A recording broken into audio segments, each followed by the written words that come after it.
Hey everybody, and welcome to another edition of this year's Knowledge Graph Technology Showcase. I do one of these every year, link down below if you want to see all the other tools that I've reviewed throughout the years. And I do this completely free. I don't get any kickbacks or promotionals or nothing from doing this. I reach out to these vendors and ask them to walk me through a demo, and I will ask questions as we go on your behalf. And I put all of my notes at the very end, so make sure you go and check those out if you are interested in my take about what I thought was very interesting about these tools. And the tool that we are going to be talking about today is that one. All right, and with that, let's go get started. I'm Dr. Janet Six, Senior Product Manager at Sawyer Software, and I help with our business strategy as well as our technical designs and meet with many customers, and I help bring graphs to more and more types of companies. I've been in the field for almost 30 years now, and it's very exciting to see graphs come into their own in the industry. And I have a screenshot, which is a result of the Tom Sawyer Perspectives graph technology platform. And Perspectives is an SDK and low-code development platform where you can build your own specialized graph visualization and analysis application that is specific for your use case. And so here we're looking at an example application that we built that shows a crime network. And you can see here where we've also run some analysis, which we combined with that automatic graph visualization to help show you where there are key people in your crime network. And then, of course, we have geospatial views, so you can see where the problems happen. We have a timeline view, so you can see what happened and when, and also charts that will summarize the information. Again, this platform can be used any way that you need to for your specific use case. And so your model can have millions of elements, but you can't visualize millions of elements usefully. You might be able to make some pretty picture, but in order to find real results, you have to focus in. And that's where you have the need to create something very specific for a use case. Which part of the graph do you go to? Which parts of the summaries do you show? And so it's very important to understand your use case and then be able to work with that. So we can help you form a knowledge graph from a non-graph data source. And then we do have a graph analysis suite. So here we have located an area of interest within our larger crime network. And so we run analysis on that specific view. And sometimes you need multiple views into the same data because those different aspects are going to give you different characteristics of the data you might need to know. I love that. Another thing that I think that as graphs are becoming more and more popular, and I think that maybe it's not generally known, is sometimes the original data that you have in your graph database or the one that you computed from your SQL database, that's not the one that you need to analyze. That's not the one you need to visualize. Sometimes you need to compute a graph from your original data. So for example, the original data in this application were criminals and the crimes they committed. But if we want to do a social network analysis, that's not the right graph. We want to see the criminals that are working together. So applying that type of computation can lead you to study and analyze the right structure. Yeah, and I'm even looking at, some of the things you have down here in the timetable. I mean, there's time series data here. Yes, right? absolutely. And oftentimes that doesn't actually show up in the graph itself, but then you have like additional transactional data that you then supply into the overall analysis that you're doing. So I wanted to show you building an application from scratch and how it can be very quick. So I'm going to open the Perspectives Designer. This is our low-code development environment, and it sits on top of a fully featured Java SDK. So we're going to create a example graph visualization application. I'm going to connect to a graph database. We're going to discover the schema that's in that database and build a couple of visualizations very quickly. And so this can be used on its own, or you can take some of the views and put it into an existing web application. All right, so I'm going to first create a module. And so I'm just going to call this knowledge graph demo. All right. And so what is a module? A module is a model and a schema and a set of visualizations and analyses. All right. So we have no schema yet. We haven't connected to anything. We haven't created a schema. Good news, I don't have to create the schema manually. We're going to extract that automatically. So I'm going to go to the integrator and we're going to add a new data integrator. And so here are some of our many types that we connect with. And of course, some of these represent many types of structures. There's many types of RDF, many types of SQL, et cetera. So we're going to connect to a Neo4j database. This is the Northwind database that has products and inventory and orders and the customers who ordered them. We're going to test the data source. We're going to extract the schema. So right now it's going to the database and finding out what's in there. So we have 9 model element types that have been added to our schema. Now we don't have to go take a look. So let's just go take a look and see how much time we just saved. So I'm going to go over to the schema and I'm going to turn on our interactive schema editor. And we're going to also show the all of the attributes here. Okay, good. And let me zoom in. So all of this was automatically done for us. And so we're able to get all of those attributes both on the nodes and the edge elements that we have. Okay. So I'm yes. assuming you can go in and update that if it did not pick it up correctly. Absolutely. And you can also add, so if you need to compute some type of do structure or add some analysis results, you can add that to this existing schema. So we're going to go ahead and go back to our integrator and we're going to now load some data into our model. So I'm going to go back to the definition and we're going to go over to the bindings. And so we can bind data to the model with a query. So we're talking with Neo4j, so we'll use a Cypher query here. I'm going to just bring in 30 elements. And let me hit the little refresh button. And now you see a preview down here below. So we've brought data into the model. We've populated our model.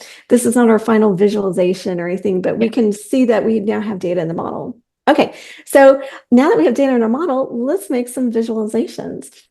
So we're going to go down here to views, and we're going to add a drawing view. And we can bring in all of our nodes and edges, or we can specifically bring in just certain types. Because remember, in our schema, we know that there's particular model element types. So if we wanted to bring in just products and suppliers and put that into our visualization, we could do that. But here, I'm going to just go ahead and bring in all of our vertices and all of our edges. Okay, so now let's make a drawing. So for all of the nodes that we have in the model, we're going to put a node into our drawing. And so now remember that your model can have millions and millions of elements. So, in a different use case, you wouldn't want to bring in all of your nodes. You'd want to bring in specific nodes to your visualizations. Okay, so then we're going to also add an edge in the drawing if we have an edge in the model. So we're just saying, grab me that edge in the model and draw an edge from the source to the target and click OK.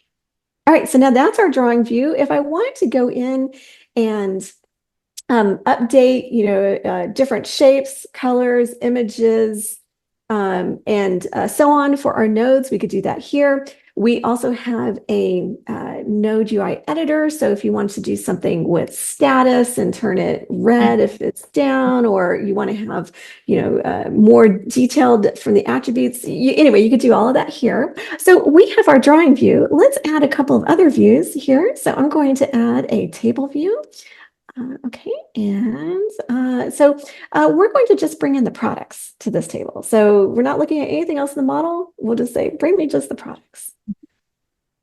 And what do we want in our table? Well, we don't need all of these. So let's do the units in stock, the supplier ID, the product name, and the units on order. And we'll click OK. So there's our table view. And let's do an inspector view. So we can click on an element and then see all the details, all of the attributes that we have for it. Okay, so I'm going to, and so again, we could have the inspector for just specific types of model elements. I'm going to go ahead and do it for any element. So if we click on anything, I want to know more information.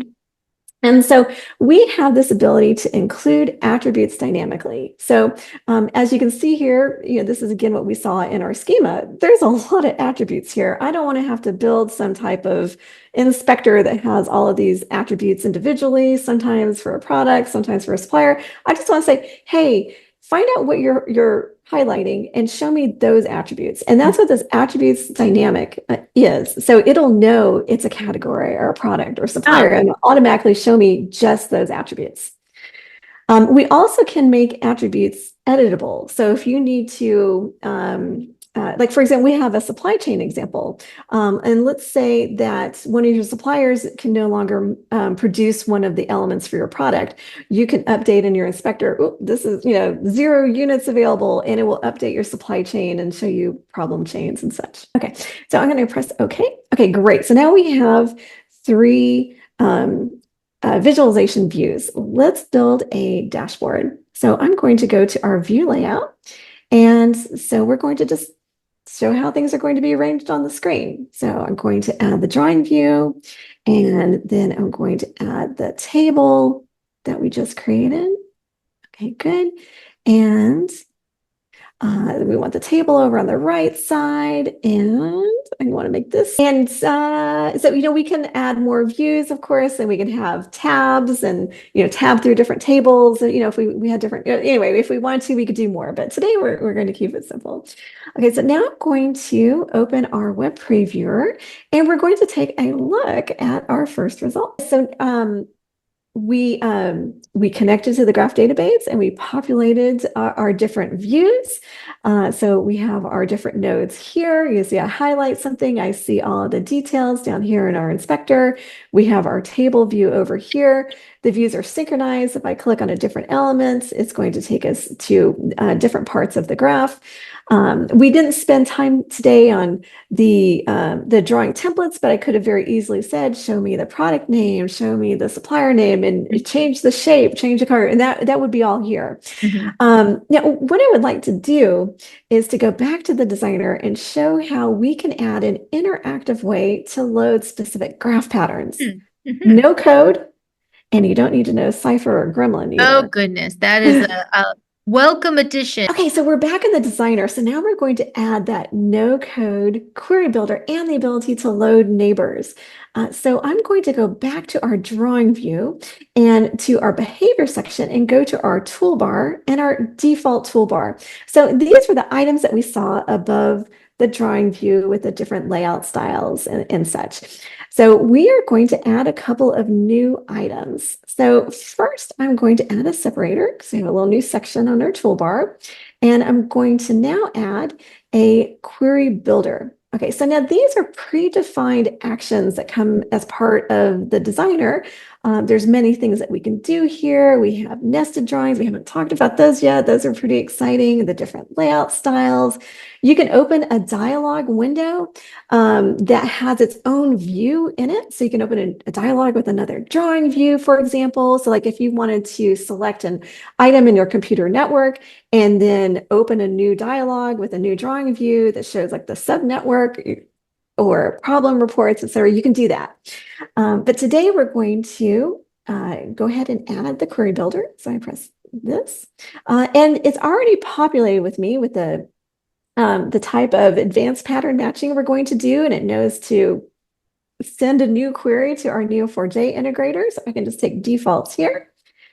And I'm going to add one more for the load neighbors capability. So you can select one or more items in your view, drawing view, table view, and say, load me the neighbors of this element. So you can load neighbors without conditions, or you can load, for example, if you want to know about your inventory, load me the neighbors of this product where we have at least 10 items in stock, for example. So you can make it more simple or more complicated with your pattern. So we're going to press OK. Okay, good. All right, now that's all there is to it. So here we are back in our application. Now let's load some more data. So I'm going to go to our query builder that we just added. And so over here on the left side, you're going to see those model element types that we automatically extracted with the schema extraction, as well as the edge types that we have as well. And then over here in this canvas, we're going to build a graph pattern.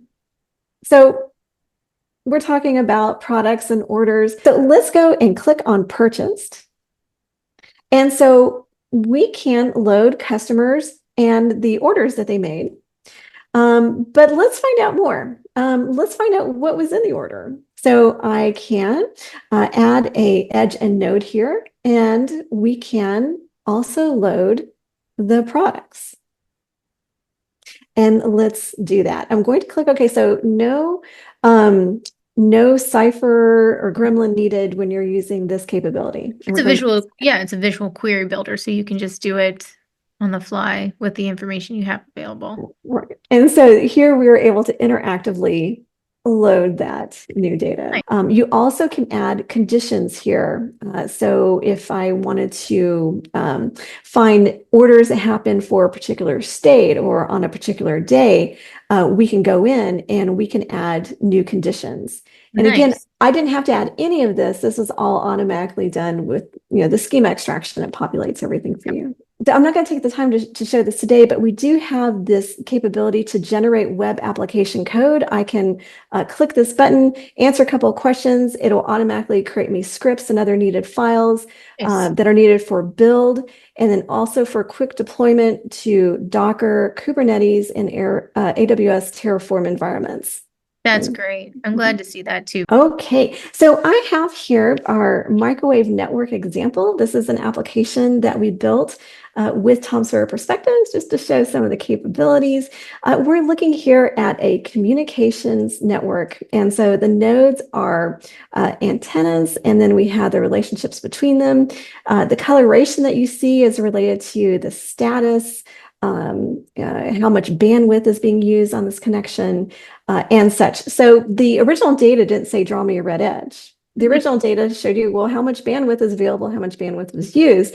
And in Perspectives, we calculated, for 75% usage, make it red, or, stuff like that. So now let's very quickly apply some analysis. So we are going to run a clustering analysis, and you can see how the colors of the nodes changed automatically as a result of the analysis. So the nodes or the antennas that have the same color are logically closer together.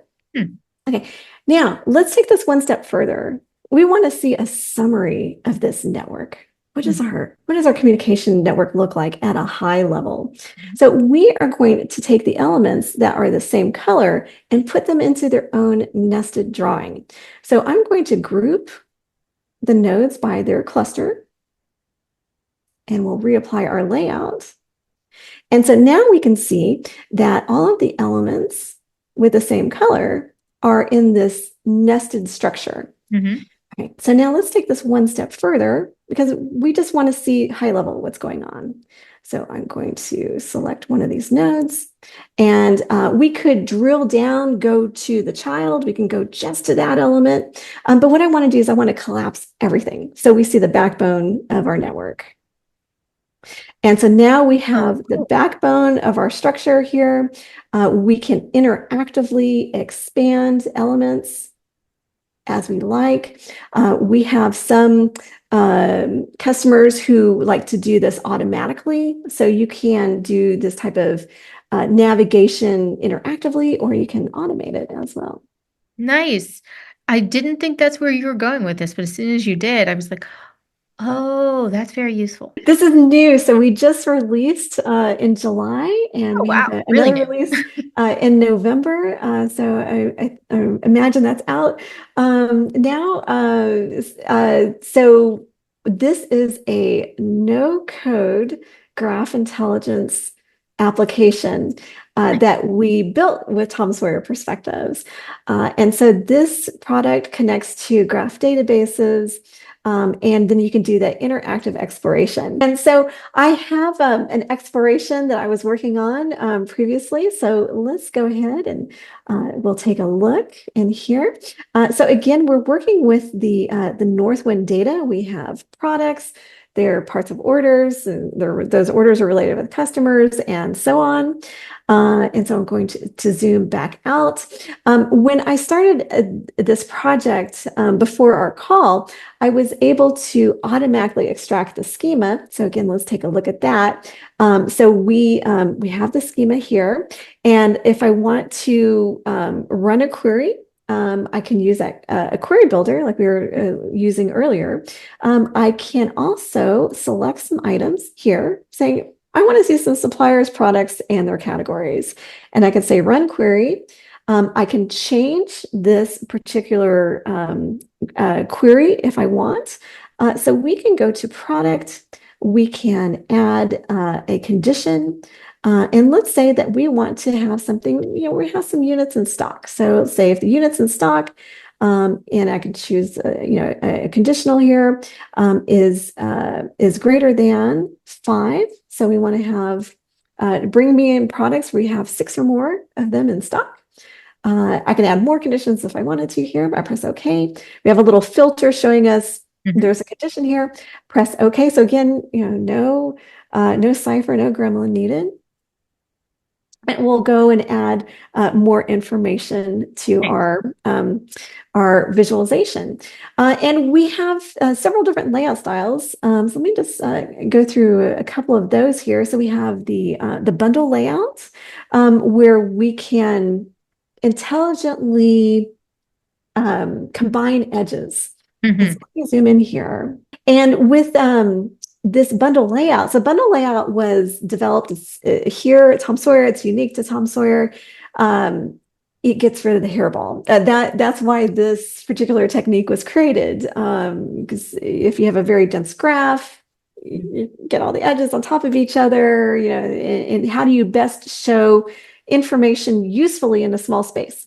And so that's what we have here with the bundle layout. And so here quickly at a glance, we can see this product has been included in this order and this order and this order. Every time we see a turn, we can see, oh, there's a connection there. And so we have the different style layouts. We have the circular layout, which is going to show you natural groupings that happen in the topology of the structure, the hierarchical layout, so you can see dependencies and flows, the orthogonal layout, which is a layout with primarily horizontal and vertical edges. So you can get quite a bit of information in a smaller space without the edges being combined. And then the symmetric layout, which is, when that's showing you those symmetries that happen naturally in the topologies of the graph. I want to load some more information about some of these items that are in the visualization. So let me go in down here. And we have a particular supplier, and we want to find out, well, what else do they make? We have one product here. Is that the only product that they have? So we're going to open our load neighbors capability. And this again is like the query builder in that you can build that particular graph pattern. And we want to find out what other products do they make. And let's make it a little bit more interesting, a little more interesting graph pattern. So we're going to find out what orders had those products. And let's find out a little bit more who ordered them. Okay. And we'll press OK. And it will go in and load that information for us. And we loaded more related data. And then we also have some automatic analysis. So let's see that here. We have clustering analysis. And so you can see how the colors of the nodes changed automatically. And so if I want to go to the part of the graph that shows me the elements in cluster 1, I can press cluster 1. It'll take me to that part of the structure. Or if we want to go to something very specific, I can pick a specific element, and it will take me to that particular element. And we also have several centralities that are built in here as well. So I'll just apply a Oh, this degree. is nice because there's so many times like trying to educate on the different graph algorithms. A lot of people, their eyes glaze over when they're not developers, which is fine. Like I get it. But like, oh, click this button, show this, it does this. Like chef's kiss. Like, Right. So and where to look. And so here yeah. we find that the ones with the largest centralities are larger. So and again, you have that type of interaction. If you want to go to your highest elements, you can click on that and be taken to that visualization.